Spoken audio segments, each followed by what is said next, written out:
आज़ादी के 75 साल की 75 कहानियों में आज हम आपको बताएंगे एक ऐसे शूरवीर की कहानी जिन्होंने अंग्रेजों के घर में घुसकर लिया था जलियांवाला बाग हत्याकांड का बदला। ये बात है 1919 की, जब कांग्रेस के सत्यपाल और सैफुद्दीन किचलू को अंग्रेजों द्वारा अरेस्ट करने के बाद पंजाब के अमृतसर में हजारों की तादाद में लोग शांतिपूर्ण तरीके से प्रोटेस्ट करने के लिए जलियांवाला बाग में जमा हुए थे।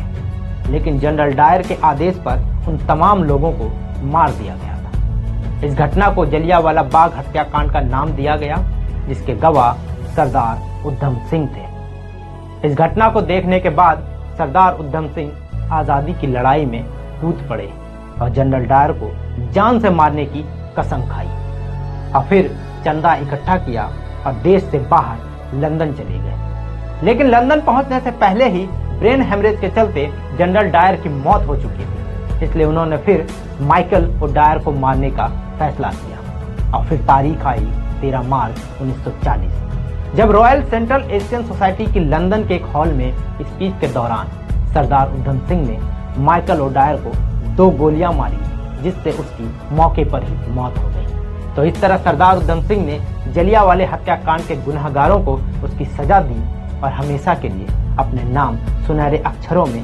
लिखवाकर खुशी खुशी फांसी पर चढ़ गए। तो इस कहानी में इतना ही। बाकी ऐसी कहानियों के लिए बने रहे मेरे साथ और देखते रहे जी मीडिया का डिजिटल प्लेटफॉर्म।